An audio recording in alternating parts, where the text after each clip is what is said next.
तो जैसा कि आप लोगों ने पिछले एपिसोड में देखा कि अपने बेटे को जलता हुआ देखकर वो डीमन लेडी बहुत गुस्से में आ गई थी। तभी सीन शिफ्ट होता है और हम देखते हैं कि आउशु उस डीमन से लड़ रहा होता है और वो ड्रैगन फॉर्म में आकर वॉर्म रोप के चुंगल से निकल जाता है और दोनों के बीच काफी अच्छी बैटल होती है, जिसके बाद आउशु उस डीमन को अपने मुंह से पकड़कर दूर फेंक देता है और उसे अपने इलेक्ट्रिक पावर से उस पर हमला करता है, जिसके बाद वो डीमन खत्म हो जाता है। जिसके बाद दिखाते हैं वो लेडी का बेटा मर जाता है और अब वो लेडी बहुत गुस्से में होती है और वो अपनी फुल डीमन फॉर्म में आ जाती है। जिसके बाद वो बायलोंग को अपने वार्म रोब्स में बहुत ही टाइटली जकड़ लेती है और उसकी बॉडी में अपना कोई पॉइजन इंजेक्ट कर देती है। जिसके बाद वो कहती है कि वो बायलोंग को धीरे धीरे तकलीफ देकर खाएगी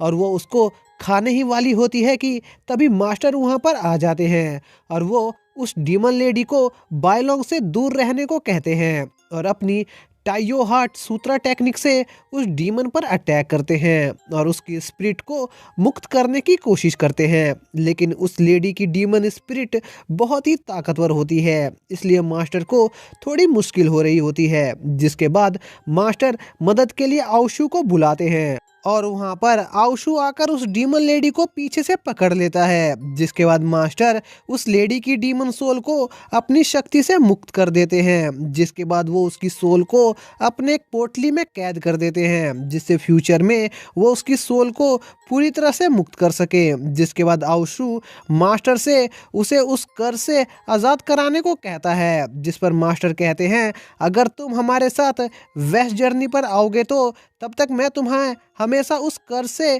क्योर करता रहूँगा और जब हम वहाँ पर पहुँच जाएंगे तो तब मैं तुम्हें इस कर्ज को हटाने के लिए कोई परमानेंट मेडिसिन दे दूंगा। जिसके बाद मास्टर उस जिंदा बचे हुए बच्चे को बाहर ढूंढने जाते हैं, लेकिन तभी उन सबको गॉड्स की आर्मी के हेड सोल्जर घेर लेते हैं। जिसके बाद एक लड़की मास्टर को कहती है तुम हमारे दोस्त हो फिर भी तुम हमें धोखा क्यों दे रहे हो, तुम्हें पता है ना वो सूत्रा हेवन को बिलोंग करता है और ये सभी जीवों के लिए कितना मायने रखता है। और कहती है तुम्हारे पास अभी भी एक मौका है, अगर तुम अपनी गलती के लिए माफ़ी मांग लो तो तुम्हें शायद डाइशी टियन माफ़ कर दे। जिस पर मास्टर कहते हैं अब मेरा उस हेवन से कुछ लेना देना नहीं है और वो बायलोंग और आउशु को वहाँ से भागने को कहते हैं और वो लोग भाग ही रहे होते हैं कि उन्हें गॉड्स के सारे डिसेंडेंट्स चारों तरफ से घेर लेते हैं। जिसके बाद वो सब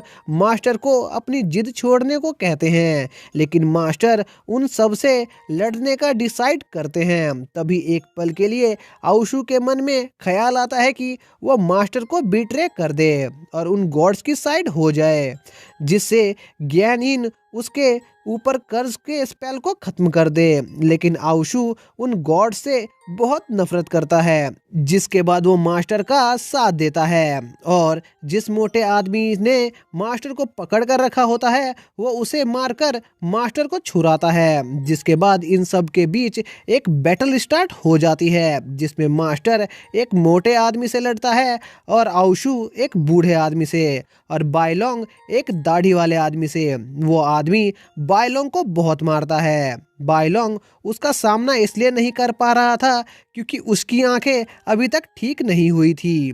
बाकी सब अपने ओपोनेंट को कड़ी टक्कर दे रहे होते हैं, लेकिन बायलोंग का ओपोनेंट बायलोंग को बहुत मारता है, लेकिन बायलोंग बार बार उसके हमले सहकर खड़ा हो जाता है और वो आदमी बायलोंग की कई हड्डियां तोड़ देता है। लेकिन बायलोंग शाओयू को बचाने के लिए दोबारा खड़ा हो जाता है। जिसके बाद उसकी विल पावर की वजह से उसके अंदर से एक एनर्जी निकलती है, जिससे उसके सारे घाव हील हो जाते हैं और वो अपनी फॉक्स स्पिरिट को एक्टिवेट करता है और उस आदमी पर हमला करके उसे नीचे गिरा देता है। जिसके बाद वहाँ पर गाविन भी यह बैटल देखने आ जाता है। जिसके बाद वो उस लड़की से पूछता है कि क्या सूत्रा अभी तक ठीक है ना, जिस पर वो लड़की कहती है कि हाँ वो ठीक है और वो उस वुल्फ डीमन के पास है। जिसके बाद आउशु का सीन दिखाते हैं जो अब उस बूढ़े आदमी पर धीरे धीरे भारी पड़ने लग गया था। जिसके बाद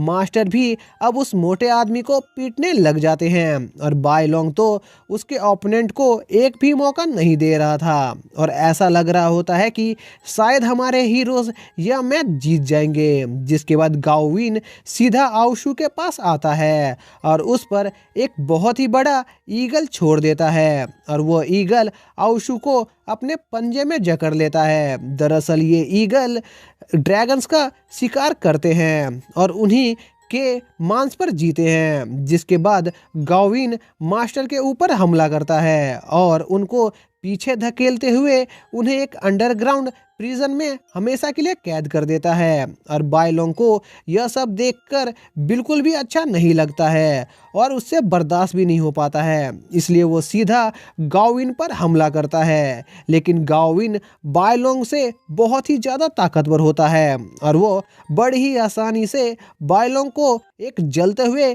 खंबे से बांध देता है, जिससे बाय लोंग को बहुत तकलीफ होती है क्योंकि उसका बदन उस जलते हुए खंबे की वजह से जल रहा होता है। जिससे बाय लोंग को बहुत तकलीफ होती है क्योंकि उसका बदन उस जलते हुए खंबे की वजह से काफ़ी जल रहा होता है और बाकी के गॉड के डिसेंडेंट्स गाओविन की काफ़ी तारीफ करते हैं क्योंकि उसने अकेले ही उन सबको हरा दिया होता है और हमें भी ऐसा लगता है कि हमारे हीरोज़ की टीम अब हार चुकी है कि तभी मास्टर खुद को उस प्रिजन से आज़ाद करते हैं। जिसके बाद वो सीधा गाओविन को चैलेंज देते हैं, जिस पर गाओविन कहता है कि क्या तुम्हें सच में ऐसा लगता है कि तुम मुझे हरा सकते हो। जिस पर मास्टर कहते हैं जितना तुम सोच रहे हो मैं उतना भी कमज़ोर नहीं हूँ और इस बार तुम मेरे स्टूडेंट्स को चोट नहीं पहुँचा सकते। जिसके बाद वो सब देखते हैं बाय लोंग अचानक से अपनी जगह से गायब हो जाता है, जिस पर सब लोग